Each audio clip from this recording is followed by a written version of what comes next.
अस्सलाम वालेकुम। मेरा नाम उस्मान जुल्फ़िकार है और ये वीडियो बनाने का मकसद आप सबको ये बताना है कि अल-फतह जो लाहौर और इस्लामाबाद का एक मारूफ और नामवर ग्रोसरी स्टोर और डिपार्टमेंटल चेन है, वो अपने रैक्स पर खंजीर यानी हराम गोश्त बेच रहा है।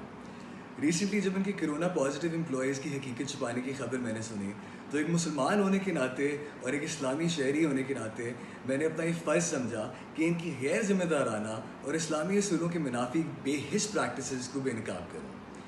दिसंबर में DHA वाई ब्लॉक की ब्रांच से मैंने एक पास्ता सॉस की बोतल खरीदी। मामूल के मुताबिक मैं घर गया, अपना खाना तैयार किया और खाया। पहला लुकमा लेते ही एक ऐसी खटास महसूस मुझे हुई जिसकी वजह से मुझे फ़ौरन उल्टी आ गई। इनके जब मैंने इंग्रेडिएंट्स लेबल पढ़ा तो उसमें पोर्क यानी खंजीर का गोश्त भी शामिल था। अमेरिका में 14 साल गुजारने के बावजूद मैंने ज़िंदगी में पहली दफ़ा पाकिस्तान में जिधर खंजीर का गोश्त हराम है हमारे दीन के मुताबिक, मैंने खंजीर का गोश्त खाया। क्यों? क्योंकि मैंने अल-फतह जैसी नामवर ऑर्गेनाइजेशन पे ट्रस्ट किया और लेबल नहीं पढ़ा। ये सॉस की बोतल है, Ragu meat creations sweet Italian sausage and cheese. इसके अगर आप लेबल को, इंग्रेडिएंट लेबल को देखें तो यहाँ क्लियरली लिखा हुआ है पोर्क यानी खंजीर, सुअर, हराम गोश्त। इसी को आपकी रिसीट में शेयर करता हूँ। ये अल-फतह की इसी परचेस की रिसीट है। इस पे आप देखें same product, Ragu sauce sweet Italian sausage and चीज़।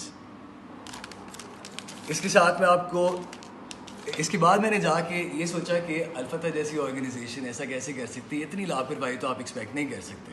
तो मैं स्टोर फिर गया और मैंने उसकी वीडियो बनाई, नीचे जाते हुए उनकी प्रोडक्ट लेन लेते हुए और उनका साइन बोर्ड भी कैप्चर किया। वो मैं आपके साथ शेयर करता हूँ।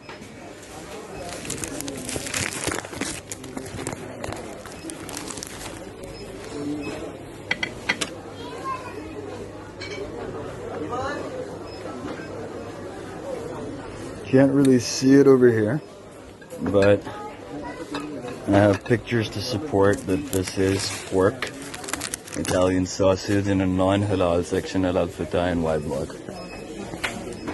I mean at a halal section. My bad.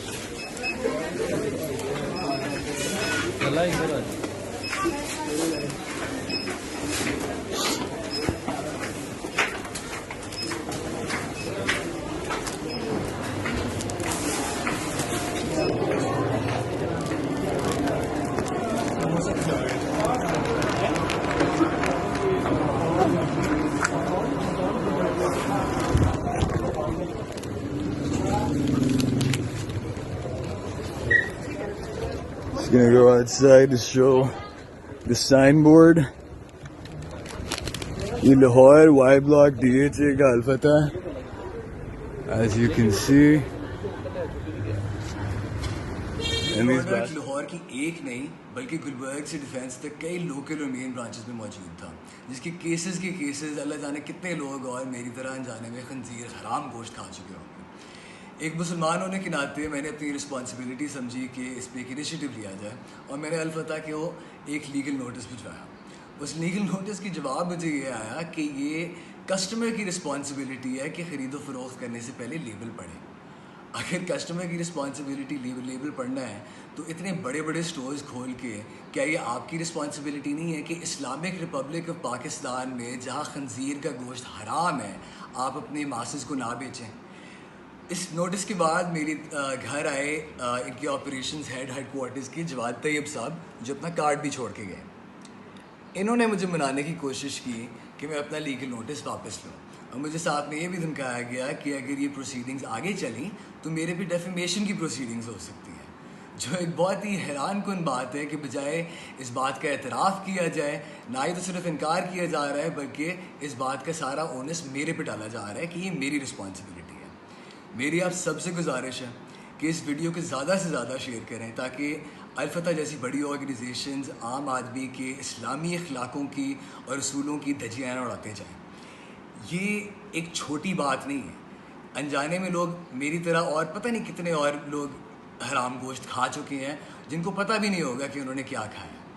मेरी आपसे ये एक मशवरा है कि अगर इन जैसी बड़ी ऑर्गेनाइजेशंस अपनी रिस्पॉन्सिबिलिटी इवेट कर सकती हैं इस तरह, तो आप अपने तौर पे मुसलमान होने के नाते लेबल्स पढ़ें, जानें कि इनकी इंग्रेडिएंट्स में क्या है, नहीं तो आप भी मेरी तरह और कई औरों की तरह हराम गोश्त और न जाने और क्या खा सकते हैं। अल्लाह हाफ़िज़।